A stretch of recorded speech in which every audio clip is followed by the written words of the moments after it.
السلام علیکم۔ خوش نصیب سلطان نور الدین زنگی۔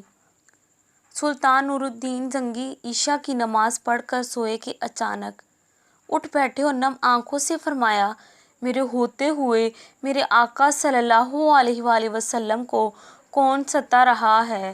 آپ اس خواب کے بارے میں سوچ رہے تھے جو مسلسل 3 دن سے انہیں آ رہا تھا اور آج پھر چند لمحوں پہلے انہیں آیا، جس میں سرکار دو عالم صلی اللہ علیہ وآلہ وسلم نے 2 افراد کی طرف اشارہ کر کے فرمایا کہ یہ مجھے ستا رہے ہیں۔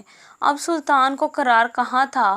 انہوں نے چند ساتھی اور سپاہی لے کر دمشق سے مدینہ جانے کا ارادہ فرمایا۔ اس وقت دمشق سے مدینہ کا راستہ 25 سے 20 دن کا تھا، مگر آپ نے بغیر آرام کیے یہ راستہ 16 دن میں طے کیا۔ مدینہ پہنچ کر آپ نے مدینہ آنے اور جانے کے تمام راستے بند کروائے اور تمام خاص و عام کو اپنے ساتھ کھانے پر بلایا۔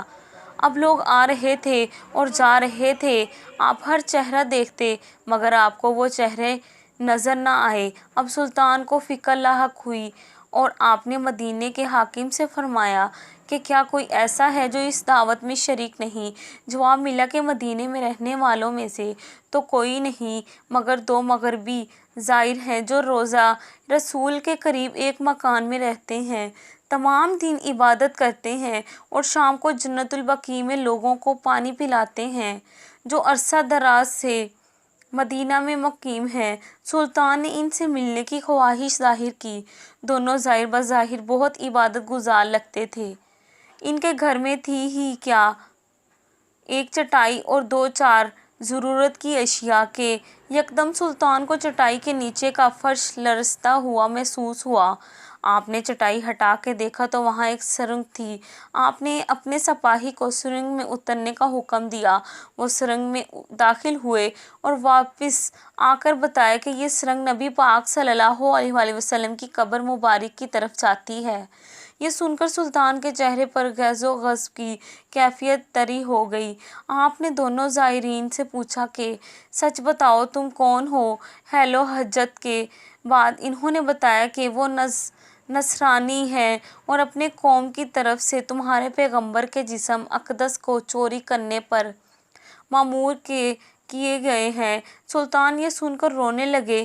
اسی وقت ان دونوں کی گردنیں اڑا دی گئیں۔ سلطان روتے جاتے اور فرماتے جاتے کہ میرا نصیب کہ پوری دنیا میں سے اس خدمت کے لیے اس غلام کو چنا گیا۔ اس ناپاک سازش کے بعد ضروری تھا کہ ایسی تمام سازشوں کا ہمیشہ کے لیے خاتمہ کیا جائے۔ سلطان نے مامور بلائے اور قبر اقدس کے چاروں طرف خندق کھودنے کا حکم دیا یہاں تک کہ پانی نکل آئے۔ سلطان کے حکم سے اس خندق میں پگھلا ہوا سیسہ بھر دیا گیا اور روضہ رسول صلی اللہ علیہ وآلہ وسلم کو اللہ کے فضل سے ہمیشہ کے لیے محفوظ کر دیا گیا۔